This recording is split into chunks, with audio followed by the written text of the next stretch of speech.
You're listening to Quantum Revolution with Karen Curry Parker, exploring new frontiers in consciousness, science, and evolution. Join us in intimate conversations with cutting-edge scientists, spiritual leaders, artists, disruptors, and visionaries who are working towards reframing the narrative of our future by healing the rift between spirituality and science, reclaiming creativity, and laying the foundation for a new world. And now, here's your host, Karen Curry Parker. Welcome to Season 5 of the Quantum Revolution. If you've been a loyal subscriber, you'll notice our name change from Quantum Conversations to the Quantum Revolution for this season. I wanted to choose a new name for two reasons. Number one, we are no longer at a place where we can simply sit and discuss the changes we need to make. We are in dire need of an active revolution. Number two, I wanted a new name to reflect a shift in our focus for this season. In the past, we've hosted mostly scientists and spiritual leaders. This season, we've expanded our carefully curated group of guests to include other kinds of quantum revolutionaries. From innovative social activists like Frank Schaeffer, our first guest this season, to experts leading the charge on criminal justice reform like Justin Brooks, leaders in the field of rethinking how we educate our children, such as Naomi Fisher, and artists who draw the line between creativity, healing the world, and finding the solutions to the challenges facing humanity today. We've gathered some of the world's most creative thinkers, activists, and thought leaders to bring you leading-edge insights into what actions we need to take, both personally and collectively, to usher in a new era of justice, equitability, sustainability, abundance, and ultimately, peace. The coronavirus and the events of the past few years have changed our inner and outer landscape, bringing us lessons on the impact of a singular event, in this case, a virus in China, on the entire planet. We can no longer afford to entertain the illusion that we are separate from each other. We are intricately and inextricably interconnected, not only in our personal lives, but collectively. Many of us are emerging from our collective lockdowns with a renewed connection to our values and what we know is truly valuable. We are seeing a mass resignation event, people leaving the workforce in droves, no longer willing to sacrifice their well-being for jobs that are meaningless and discount what is truly important. We have discovered that we long for greater connection with each other, with our families, and with something that feels, for many of us, intangible, but somehow so right, that connection to the inner pulse of our human experience, a return to actively living lives that reflect the priorities of our hearts. We are living in a post-coronavirus evolution-based life that is calling on us to put living ahead of work, family and love ahead of the drive for profit, a call to measure our value by how well we love rather than by how much money we make. In this, our first Season 5 Quantum Revolution episode, we are talking to Frank Schaeffer. Frank is a New York Times bestselling author of more than a dozen fiction and nonfiction books. He's also a survival of both polio and an evangelical fundamentalist childhood, an acclaimed writer who overcame severe dyslexia, a homeschooled and self-taught documentary movie maker, and a feature film director of 4 low-budget Hollywood features that he describes as pretty terrible. He's also an artist with a loyal following of collectors who own many of his oil paintings. Frank has spoken at dozens of major universities, libraries, and museums, from the Hammer in LA to Harvard, Princeton, and Yale. Frank's books have been translated into 9 languages. His video blogs posted on Facebook have had millions of views. Even though Frank has been interviewed on almost every major TV news show from Oprah to The Today Show to 2020, the accomplishment that he is the most proud of is the role he plays as caregiver for his grandchildren. In his new book, Fall in Love, Have Children, Stay Put, Save the Planet, Be Happy, best-selling author Frank Schaeffer offers a passionate political, social, and lifestyle blueprint for changes millions of us know are needed to rebalance our work lives with thriving relationships. Even before everything was disrupted by COVID-19 and divisive political tensions, millions of Americans were already questioning capitalism's values. We were already challenging the idea that your job defines you. We already knew something was wrong. Loneliness, frustration, and alienation were already on the rise. Even the most successful of us felt too busy, too preoccupied, and too distracted to enjoy what we intuitively know are life's greatest rewards: vibrant relationships, family life, connection to others, involvement in our community, and the thrilling experience of love. Frank's new book builds a well-researched and entertaining bridge to living happier lives and to a better future. It shows us that based on a better understanding of our evolutionary selves, we can thrive in family life and in our work life too. But to do both joyfully and at the same time depends on rediscovering the priority of relationships, connections, community, and love.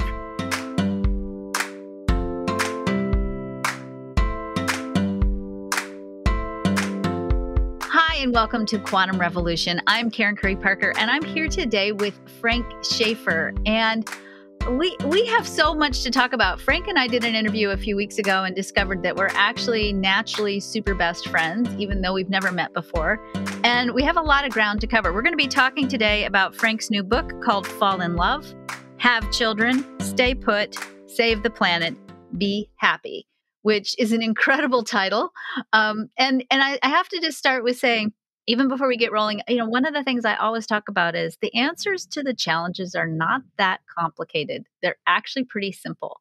And I love the way you bring us such a powerful and simple message. But before we get started talking about your book and the brilliant insights that you have with this book, I want to just first share with everyone that you're actually coming to us today on a balcony at a hospital because your wife just had a heart attack yesterday, and she's fine, thank God. But I do want to just make sure we continue to send good healing energy to you and your wife, and just again express my gratitude that your commitment to your message is so deep that you took the time to step out on a balcony and continue with our interview. So thank you. I appreciate that. Yes. Thank you. Yesterday, I would have not, but she had a stent put in and is really doing extremely well. I'm very happy. I brought her coffee brewed at home this morning. I've been with her all day and everything's looking up. So I'm actually feeling ebullient today. And she was very happy for me to go out and do a little bit of my normal routine. So I'm recording this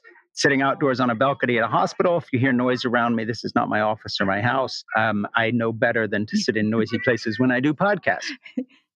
I have to start because you have a very unusual history, and the unfolding of what you talk about in this book isn't really complete if we don't talk about a little bit about your history. So talk to me for a minute about your growing up and your youth, your story as a youth, and in particular your story in the conservative religious movement of the 1970s.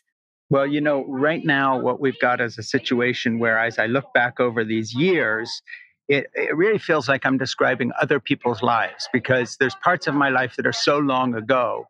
One of them is that I grew up in a small fundamentalist mission in Switzerland called L'Abri Fellowship, started by my parents, Francis and Edith Schaeffer. As a child, it was a very obscure little mission. Nobody knew about it. My parents called it a faith work. They prayed for people to send donations. Didn't have much protein, only ate meat on the weekends, sometimes for Sunday lunch. I guess it was the first sort of intentional community back before people were talking about that. They had an open home. I spent my childhood climbing over sleeping bags in the hallways. My parents were not flakes. They were very decent people. They did not steal money. They did not hit up on people. They really believed in the gospel message. They preached and they practiced it. Then my dad started writing books in the 1960s and 70s and suddenly became a worldwide phenomenon. Francis Schaeffer, of whom many evangelicals grew up watching the film series I produced with him, reading the books that we had. And that was a whole different existence, because at that point I was a teenager and was folded into the ministry. My three sisters went into the ministry, so did my brothers-in-law, and it seemed natural for me to be doing something of the same kind. And so that part of my life really seems like a hazy dream, in the sense that I was a nepotistic sidekick as part of a really large evangelical outreach program, traveling around with my dad and then later Dr. C. Everett Koop, who became Surgeon General of the United States under Ronald Reagan. And it all went by very quickly. I started producing and directing film series based on my dad's books. First, How Should We Then Live?, which became a kind of a standard work of Christian education on culture and art and philosophy. Then Whatever Happened to the Human Race, that actually was the bridge that, along with Dad, C. Everett Koop, and others that we were working with, we built, that joined the evangelicals to the then burgeoning pro-life movement that up till then had been Roman Catholic. And one point I want to note on the way by was that back in those days, many of the evangelicals leaders we talked to, like Reverend Billy Graham, the evangelist, Dr. Criswell, president of the Southern Baptist Convention, were pro-choice. And I don't think most evangelicals or people outside of the movement have any idea that it was a new thing for them to take an anti-abortion stand, that actually evangelicals were evenly split and a lot of their leaders pro-choice. I just want to emphasize that. And we talked them into taking a much stronger position on abortion. Dr. Graham would not join us. Dr. Criswell would not join us. The editors of Christianity Today magazine, the offshoot of the Billy Graham organization, did not join us. Major Christian colleges would not invite Dad to speak on the topic. And so I emphasize that because I don't think most evangelicals realize how far to the right evangelicalism has tilted since the 1980s. They sort of assume that it's always been a Christian nationalist right-wing kind of movement. So as that time went on, as I've talked about in my memoir, Crazy for God, and also talk about in my book, Fall in Love, Have Children, Stay Put, Save the Planet, Be Happy, at the beginning of the book, I explain a little bit about why I got out of the movement. And so when my dad died in 1984, a few years went by, and by the early 1990s, I had really fled the movement that I had been raised in because of its ugliness, its intolerance, the hate that it was projecting. And this is long before Trump, so you can only imagine what I would have thought now.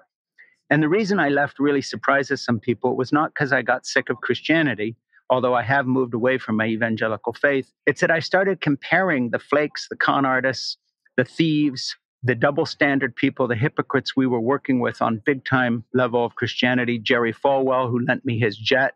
I flew around the country speaking, using his jet as a springboard to travel. Folks like Pat Robertson, Dr. Dobson, these big luminaries of the 70s, 80s, 90s evangelical movement really turned out to be so different than my parents had been in the little ministry that I was raised in, that it shocked me. And so I started to really question everything, and I moved away from these folks. And then, of course, it all began to unravel because we had been very close to the Republican Party. My dad was a friend of President Ford, stayed in the White House a couple of times with the Fords. My mother became a close personal friend of Betty Ford. We knew the Bush family well. I have handwritten notes from all of these folks. Mike Ford, the president's son, was living in our house for a whole year, studying with my dad. By the time I fled the movement, the evangelicals and the Republicans were becoming one and the same thing. And of course, now that's gone even further with Trump and the kind of cultic aspect of evangelical Christianity. So as I look back on my own childhood, it really spanned a kind of an arc of what happened to evangelicals in America.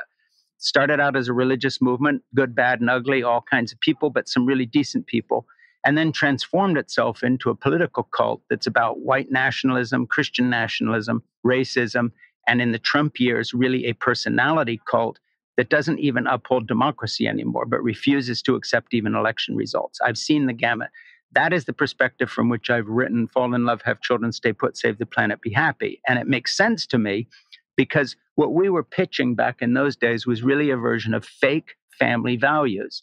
And it was really just misogyny. It was anti-woman. And I am trying to write that balance in this book by, in fact, defending real family values. The right of people to stay home with their children when they're born, the right to take paternity leave, maternity leave, the beauty of childcare that I've experienced in the last 12 years of being the primary caregiver to my 3 youngest grandchildren, hands-on, me personally, not delegating to someone else, but every single day so their parents could go to work. And so that experience is folded in with the kind of arc of my journey to present what I call real family values in defense of real choices for women, for men, for non-binary people. And that's the perspective I come at the book from that we can talk about a little bit. I love that. And thank you. You did a great job of synthesizing an entire big chunk of your, or an initiating chunk of your brilliant life. So I want to go back to the idea of pro-family, because I think this concept, especially, and I'll say I'm 56, so this is a concept that has had a lot of evolutions in my lifetime.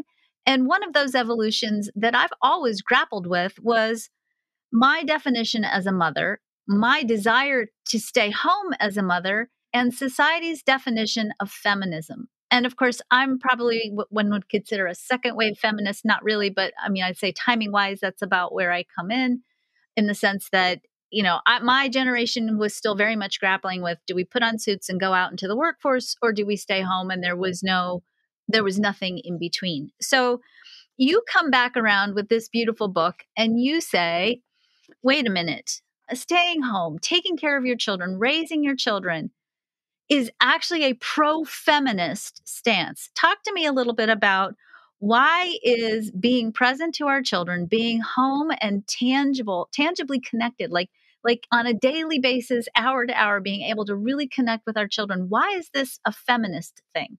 Well, I have a whole chapter in the book on feminism, and basically it's a tribute. And I call feminism an evolutionary phenomena. It has nothing to do with the social movement or even politics. It's like losing our tail or learning to stand upright or the invention of speech or writing. Feminism is a natural step towards an egalitarian human race that has always been caregiving. So let me start by saying this. Feminism has never been in opposition to giving care of children by females, males, or non-binary people. Feminism is about egalitarianism, a chance for women to excel at what they choose to do as much as anyone else. And of course, what my book advocates is not that women particularly stay home with children, quote unquote. It's that we all put our relationships in our life ahead of judging ourselves by the job title we have or career or our educational attainment. So really what my book is trying to do, much more basic than, say, just an interest to feminists or to men or women or non-binary people, is redefine on a very basic level what we mean by the word success. And right now, when we use the word a success, someone is a success here in America, we mean that they are a zillionaire able to build their own rocket. We mean that they have a corner office at a company and are the CEO. We mean they've gotten to a pay grade that lifts them above most people. We judge people by their job titles. And what I argue for in the book is saying, look, if you really want to know what success is, judge people by the quality of their human relationships as caregivers. Do they give and receive care? Now, this doesn't make people have to be either married or pair bonded. It equally applies to gay people, single people, people who choose to have children, people who choose not to have children. Everybody equally can choose two different kinds of paths in life. And of course, nothing is perfect, but here's the choice. Are you a caregiver? Do you measure yourself by the quality of the love you receive and the love you give and the care you receive and the care you give? Is that important to you? Or is your job title and money important to you? So where it fits in with the feminist struggles, I think in the 1970s, women were presented with a ridiculous choice.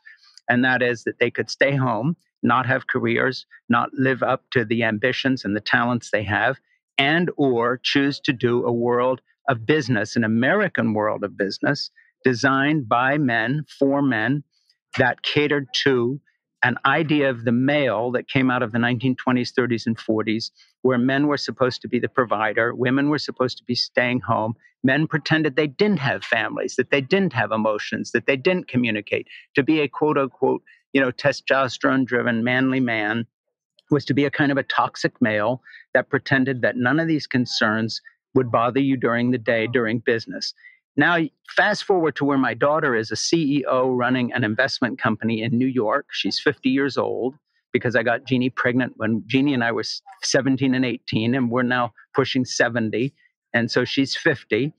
And she writes me emails that I quote in the book saying how you have to hide the fact as a female that you have family concerns. For instance, if you're on the way to do a school pickup or a meeting with a teacher, that people she knows and and herself as well, tend to lie about it. Say, no, I'm in the office. You sort of hide the fact that you have other interests besides business, or you won't be taken seriously. You're one of these dangerous things called a woman that might get pregnant. You might even like your child. You might want to stay home with him or her. You might want to take a little maternity leave.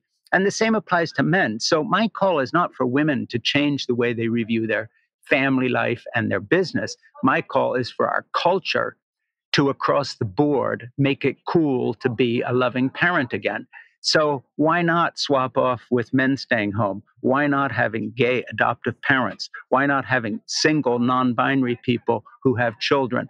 What is the problem with having nurseries, for instance, in corporate headquarters so that the mom upstairs on the 10th floor, who's the CEO or secretary or the lady cleaning the bathrooms, can go down and dip into the nursery school when her kid's having a meltdown, take 15 or 20 minutes, help with the child, always be available. We tend to assume that it's all cut and dried business and or family, and the two don't mix. And my book is calling for a new way to look at this and say, look, it's nothing to do with gender. It's nothing to do with our roles. It's to do with the way we have imitated a 1950s corporate idea of what is appropriate for men to do. And we've told women, look, you can play this game, but you have to pretend you're a man. And the result is you have tens of thousands of women who finally are kind of allowed psychologically and business-wise to have a child using in vitro fertilization. Fertility clock never paid attention to. We have young people in college told, listen, don't fall in love now, don't commit. You got to get your master's degree first. Go do big, important things before you do all this soppy love stuff. And in my book, Fall in Love, Have Children, Stay Put, Save the Planet, Be Happy, what I argue for is that this is not soppy, sentimental love stuff, that actually it's the other way around.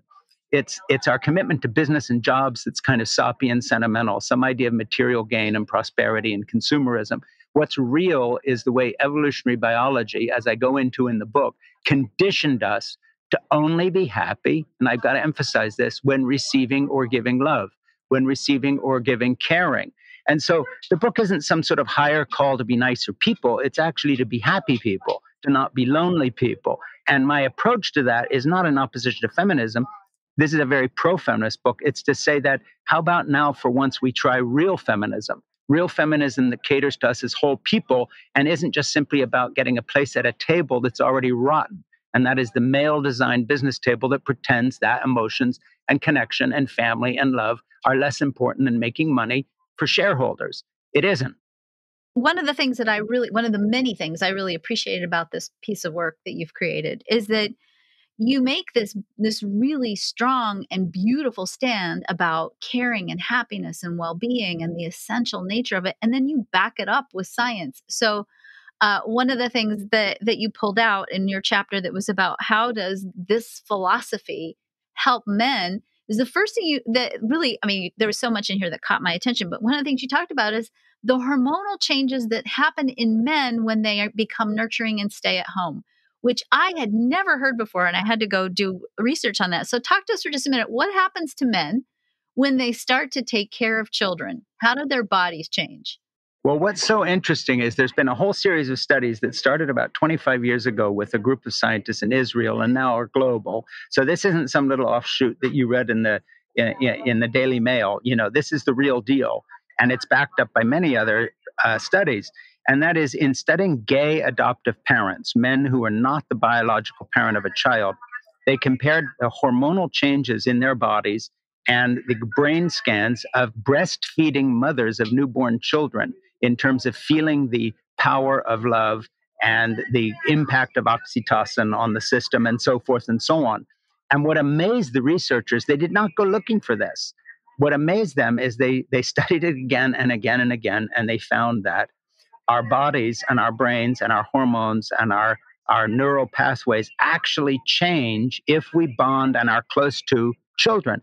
And what it depends on is not the biological connection, but the quality, the duration, and the intensity of the caregiving. So it is perfectly possible for a biological mother, for instance, who's given birth to a child, if she was less connected to that child than, say, a gay adoptive father in terms of the hours a day put in, the commitment, the intensity of the relationship, the quality of the time they spent together, that he would actually have a bigger measurable hormonal and brain activity change than she would. So it isn't so much biology as it is the quality and the intensity of the commitment, as well as the biology. And this is something nobody had ever thought possible. And of course, this applies to all kinds of adoptive parents. They wanted to study what they felt was an extreme example, which was gay adoptive fathers, unrelated to the child, and so forth and so on. Now, this applies equally to cisgender men. It applies to married people and so on. There are so many people wandering around in the post-COVID environment who were forced to stay home, almost as if Mother Nature had sent a memo, said, look, let's all try out Frank Schaeffer's thesis here. We're going to make you do it. And they are all now renegotiating their contracts to be able to stay home more. There are men who discovered that actually taking care of a toddler was a lot more important to them than anything they had been doing in the office. There's all kinds of folks who have discovered that being forced to be home and live more simply is something they now want to keep going doing. And so essentially, what you're looking at is a world post-COVID that in a way almost was forced to try some of the things that we are now talking about in relation to my book. And when I wrote this book, it turned into a 5.5-year project, 27 drafts. The last 2 drafts were done after COVID hit. I rewrote the whole book, not because I had changed my ideas, but something very bizarre had happened. A huge global social experiment was being forced on us by a virus, in which, whether it was the ecology of nature where water was cleaner and the air was cleaner, we were forced for a few minutes to pollute less, but we were also forced for a few minutes to live more naturally, because it is more natural to be home closer to the people you love than to be away. Weird things came about. For instance, there was an article in the New York Times that was then later backed up on other sources talking about the fact that people began to see that there were far less premature births and miscarriages. Why? Because there were far more women who were taking better care of themselves during pregnancy, not because they had set out on some personal health program, but actually rushing around in the middle of a high-powered career or running to the office or working 3 jobs as a low-paid person trying to keep it together without any state assistance is not good for our bodies. It's not good for our health. It's not good for men's health either.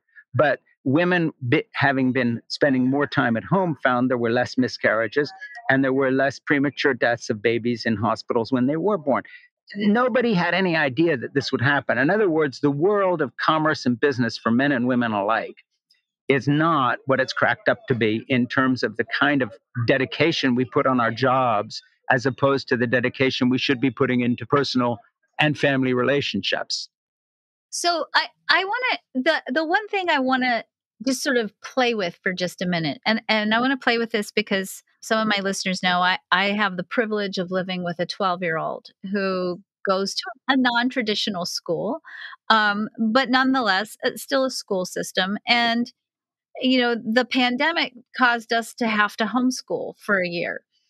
And it was not only a really delightful experience for me, and I'd homeschooled I have 8 children. I'd homeschooled my other children for about 11 years. But to have a child who's been in the school system all of her life and bring her back home and to homeschool her, and to not only get to enjoy that connection between the two of us, but to watch her stress load decrease dramatically. And consequently, I don't have science behind this, Frank, but I watched her creativity increase exponentially. She was drawing, she was reading, she was playing music, she was exploring music, she plays the violin, she sings.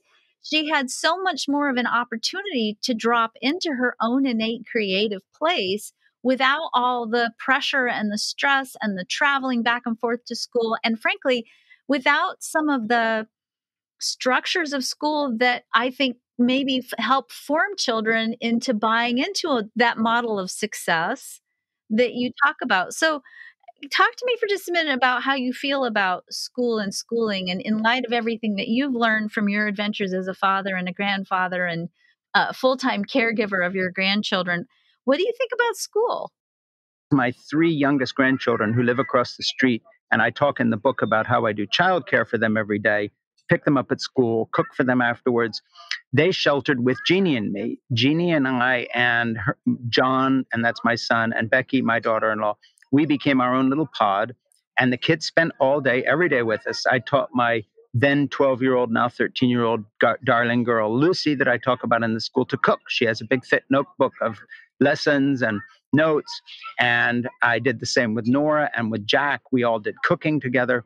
Jack and I completely refinished and rebuilt the barn that's on our property that had been falling down, put in a new foundation, sided it. I love to build with my hands. I do construction all the time. I've been in the same old 1835 brick house now for 41 years. We did a big construction project. He learned a lot. It was wonderful.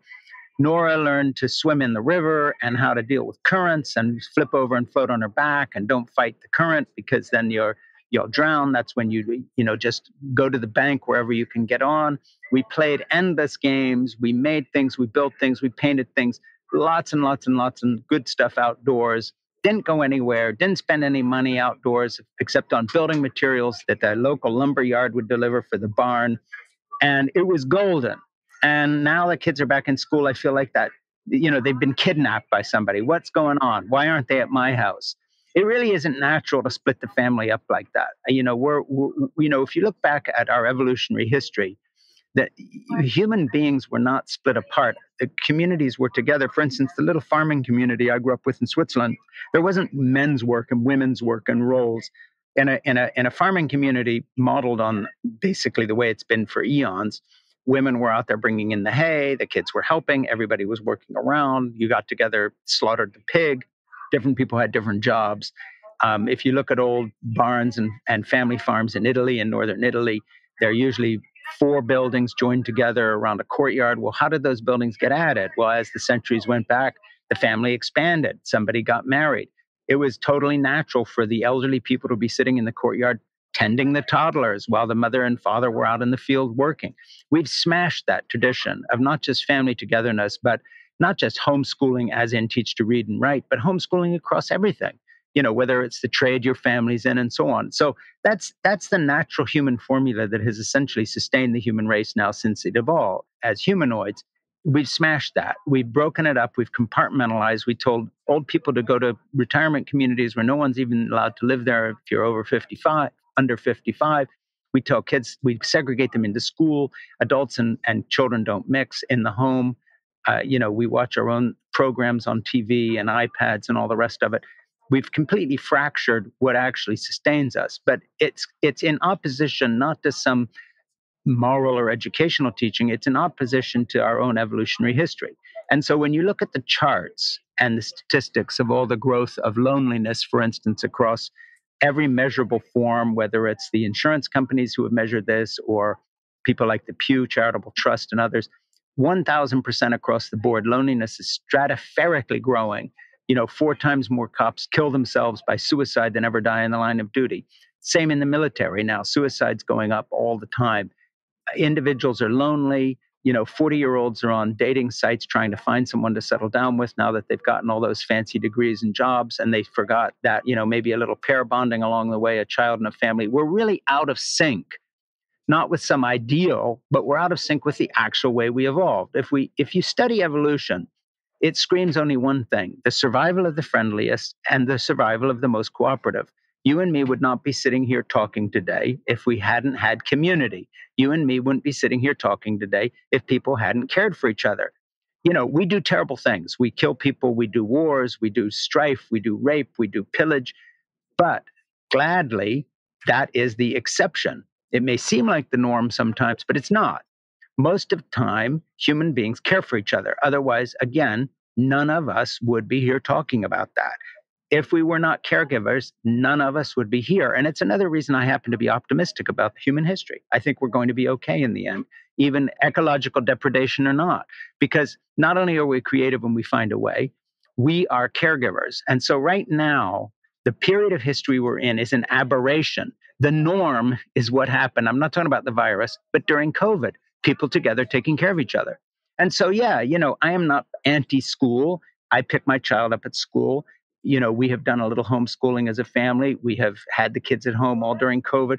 But what I'm against is this idea that we have some sort of natural form of life now. We don't. It's unnatural. And we have to ameliorate that. We have to work at community. We have to work at family. So we're so far away now from the way we evolved to feel comfortable and to be happy. We feel antsy. We feel uncomfortable. We feel anxious. Parents, are so separated from the idea that parenting can be a primary calling that they sort of are almost embarrassed by it. They talk about their careers first and then eventually get around to tell you that they have a family or a mother they take care of, or a gay couple who love each other and one man takes care of the other. Wherever you touch it, where people actually thrive is when they are receiving and giving care. And where they perish is when it's all about business and money and the human connection has suffered. And of course, that applies to education as well. Very well said. Thank you. And I, you struck something, and I'll tell you, I've been struggling to find the language, and I still haven't found it yet. But there was something very primal and so right about the homeschooling piece, and I would say we're, as a family, we are very fortunate to be very connected to our daughter. We still have family dinners every night. We talk a lot. We have strict rules about media consumption in the evenings. But her being with us there was such a primal rightness about it. And I miss her terribly now that she's back in school. And I'm hoping someday maybe we can bring her home again for school. I believe that, and I like you, I'm very optimistic about the future. I don't think we're doomed at all. I do think that our natural tendency to love and care for each other will absolutely sustain us and create for us the connection to the information necessary for us to find the challenges facing the world right now. And I do also think that it always starts with, at the very beginning, thinking about what else is possible. We never would have gone to the moon if somebody hadn't had that idea first, or at least had a dream about it. So I like to end all my interviews with a question. And it's a question that I think you're going to have a lot of fun answering. You've probably thought about it already. But when you imagine the world that we are evolving towards, the restoration, if you will, to our natural state of being caregivers, what do you see for the future of the world, Frank? Well, I see a movement away from selfishness generally because it's killing our planet. A mom sitting breastfeeding her baby is not killing our planet, but the voraciousness of consumerism is. When you're living life on a simple basis of giving care, you're not killing the planet. So first of all, I think that the day is going to come and is evolving in our natures to reconnect with our natural selves. And what I mean by that is I think whether it's in China or Africa or the United States or India or a Muslim country, wherever it is, the unnaturalness of measuring everything on a business and consumption model, I think, is dawning on people. So I see a world in which it'll be perfectly natural, for instance, here in the United States, a few years on, it'll be a no-brainer, just like now it's a no-brainer that you don't smoke. It'll be a no-brainer that there's not even a discussion about what the appropriate role is for men and women in terms of work versus childcare. It'll be just as natural for a man to stay home with a toddler for a couple of years while his wife goes off and finishes her medical degree as it would be the other way around. It'll be just as natural for both parents to take time off with some state support, from some social support from work, the way that happens in other parts of the world today, to do a combined maternity-paternity leave.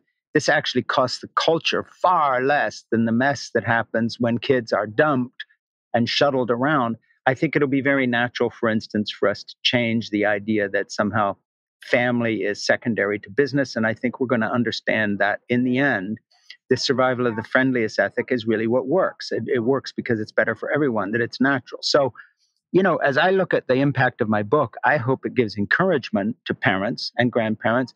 I hope it gives encouragement to younger people to form strong bonds and to pursue that and not be discouraged by those who act as if life's all about getting the next degree or whatever that might be. But I also hope it's a wake-up call for politicians and people who legislate, that we start voting for women and for men, non-binary people, who advocate as a matter of policy building a friendlier climate towards family, real family values, and that we really laud them and applaud them and help them and criticize those who won't go along with it. And I'm not just talking about things that cost money. I'm also talking about attitudes and moral leadership on these issues. And I think we can change in that direction. I think COVID has shown us something, and I talk about it in the book. And that is this experiment of live more simply, stay home, be together more was tried. And as a result, if you read the Wall Street Journal every day, you'll find a lot of articles, a lot of words trying to figure out why people are quitting their jobs and looking for something different and insisting on staying home more. It's because they were able to try something long enough to get the ringing out of their ears and suddenly focus on the people around them. And they don't want to go back to the way things were. They want a better deal. And it's not just about a higher paycheck for someone stocking shelves in a grocery store or working at McDonald's. It's the dignity of being allowed to have the space and time to make real, deep, lasting, humane, happy human connections. People want that. And they're voting with their feet. They're resigning. They're insisting on better deals. This is the future. I think that's the future we're moving toward. Thank you. Thank you, Frank. Fall in love, have children, stay put, save the planet, be happy. That's the title of Frank's book. You can get it on Amazon, Barnes & Noble, other retail outlets. I really want to encourage all of you to read this book because the brilliant way that you have of structuring your story and your own experiences and marrying it with the scientific evidence underneath that really does speak to the continued push and drive that we have, I think, to make a change in the way in which we connect with each other and care for each other is essential for anyone who feels compelled to do their part in creating an equitable, just, sustainable, abundant, and peaceful world. Thank you so much, Frank, for joining me today. I hope your wife continues to feel better, and I hope you have a joyful reunion when you get to go back home and take care of each other. I just so appreciate your wisdom and you taking the time to be here with us today. Well, Karen, it's been a real pleasure and much love to you. And thank you. And consider yourself hugged. Back at you. Thank you. My husband often utters the expression, life is cheap. It's not that he thinks life is cheap. In fact, quite the opposite. His utterance is really his bemoaning the fact that we've constructed a collective story about the value of life that measures the value of a human life in ways that cheapen the immeasurable preciousness of every living being on the planet. When we think life is cheap, we don't make good decisions that ensure the long-term sustainability for the planet. When we think life is cheap, we devalue all the components that reflect the preciousness of life. We skimp and devalue the foundational component of a strong start for the long-term health and well-being of a child, the gift of having a consistent, loving caregiver. We fail to create the resources and the support to help young families navigate the changes that come with becoming parents. We devalue essential institutions like education and those who work to serve the growth of children. We make good health care inaccessible and unaffordable. We don't pay people livable wages. We don't value the workforce and see labor as a commodity instead of recognizing that the workforce is comprised of people with families, life challenges, and people who long for meaning and the ability to make a meaningful contribution. And yet, as you'll see later this season when I interview Dr. Eric Kolker and we explore the relationship between childhood psychological injury and chronic health issues such as cancer, that the long-term cost for skimping on the value of life is not only emotionally expensive or even deadly, but financially expensive too. When we stayed home because of coronavirus, premature births in the United States dropped by a whopping 80%. While, as a former midwife, I think of that in terms of lives saved, some policymakers may choose to see that as money saved. The cost of premature deliveries and accompanying neonatal intensive care unit expenses are astronomical. If we don't start doing all the math on why taking care of families is essential, we're not only failing to do our part to ensure that the people who will someday hold the world in their hands are healthy, vital, and well-educated, we also lose money in the long run. What would the world look like if we valued family time over work? How would our government change if we understood that the long-term well-being of a citizen is dependent on that person having a good, strong, and loving foundation from which to launch their life? If relationships determine our biology and our long-term physical well-being, how much would living in a society that valued love over productivity save in healthcare costs? not to mention how much emotional pain and stress we could avoid. Frank Schaeffer tells us that we are designed for one thing: to love each other. If we change our narrative about the value of life, then we must first start by loving each other better. It just makes sense on every level. I'm Karen Curry Parker. Thank you for joining me for the Quantum Revolution podcast. Be sure to subscribe to this podcast on your favorite platform so you don't miss any of the amazing shows we have in store for you. If you want to learn more about how you can play your unique role in creating a better world, please visit www.quantumalignmentsystem.com. You'll find all kinds of resources, videos, and information about why living aligned with your true value is essential to healing the world. Thank you for joining me. Thank you for joining us on Quantum Revolution with Karen Curry Parker. We hope you found this conversation inspiring. For more information on how to change your world and to hear more about our guest today, visit quantumrevolutionpodcast.com. Make sure you follow us on your favorite podcasting platform so you don't miss a single episode of Quantum Revolution. We'll see you next time for some more groundbreaking conversations with Karen and her guests. How will you impact your world today?